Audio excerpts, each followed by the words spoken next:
Mayong buntag, as you can see, nag-distribute tag vitamins diri no para sa mga dancer. Inaana ka palangga ang mga dancer sa Malaybalay. Libre kaon, snack, og naapay vitamins. So as you can see, ga-practice ang mga dancer ani nga mga selected no kay para mag-present sa FPIC.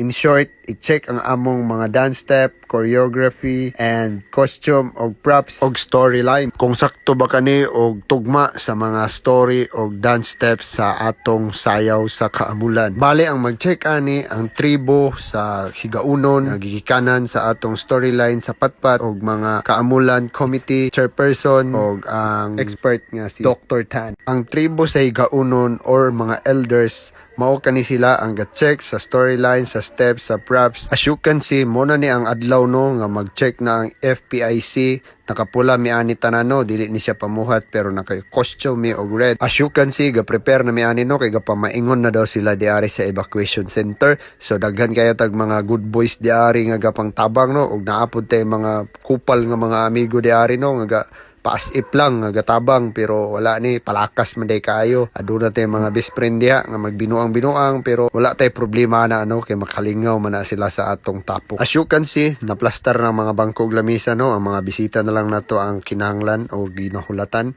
So nagvideo-video ko diha kay nakaabot na dai ang una ang atong mga eyepiece representative sa Malaybalay no. Mao kani sila ang magaduyog ug mag-uban sa ato. Bunal. As you can see, nang lingkod na medyas tunga no kay padulong na daw sila. Inana among ginabuhat pag naibisita, maglingkod misto nga para makita nila kung unsa klase among disiplina. As you can see, naghinahinay nagpangabot ang uban no ug naa na sad ang among mga trainers nga uban. So mauto, as you can see, nagpadapli na no kay magpresent na to mga dancer nga mga selected nga special dancer sa kaamulan no nga magpakita og mag-showcase sa atong dance steps og choreography og sa mga props. As you can see, samtang gahulat ta sa mga dancer og sa instrumentalist, gipa-check na de sa atong mga kaamulan personnel committee no ang atong costume, props og float kung tugma ba ang mga detail design sa higaunon tribe no kay og naay sipyata na ipautro gina tanan design sa mga elders kay posible ta sa laon sa tribo no kung naatay mga design or mga details nga sipyat dia or dili tugma sa tribong higaunon. As you can see, kompleto na day tanan dia no ang elders og ang mga kaamulan committee personnel. As you can see, gibasa na day ang atong storyline ana no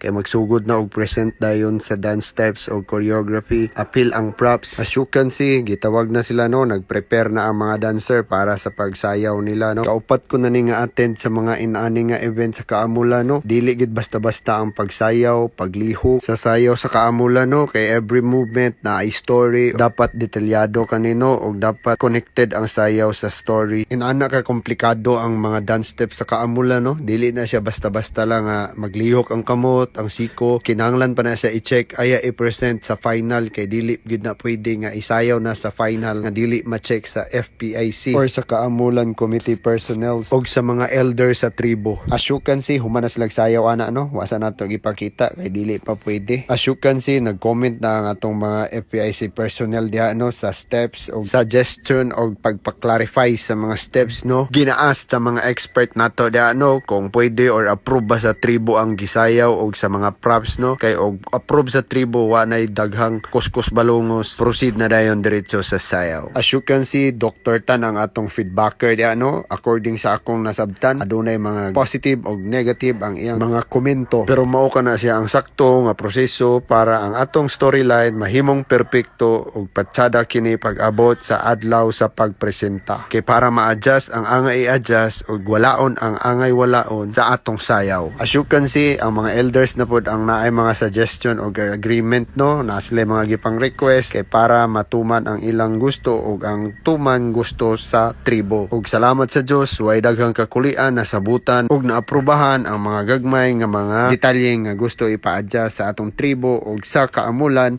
committee personnel. Mapasalamaton ang tanan no kay naaprubahan ang atong storyline, costume ug mga dance steps no. Pero naay mga gagmay nga detalye nga ipausab sa atong dance steps ug storyline no, pero buhaton kana sa atong dance choreographer ug sa atong LGU Malaybalay. Mao kini ang kaamulan no. Tanan munisipyo ug mga syudad nga mga apil sa kaamulan moagi aning FPIC or free prior and informed consent. Ang mga munisipyo o mga syudad nga moapil og kaamulan nga dili moagi sa FPIC, dili ginaalaw nga magpresent sa final or sa street dancing and ground presentation. As you can see, naglinya na tani sa snack no, kay taod-taod na man atong program og medyo gutom na gyud. As you can see, pag human atong linya sa snack, diretso din ta linya sa paniudto no, kay nagsapo na gyud ang snack og paniudto ani. Kay nataod-taoran gyud ta sa atong feedbacking no. Kaon na sa tani, buak na ay nahala.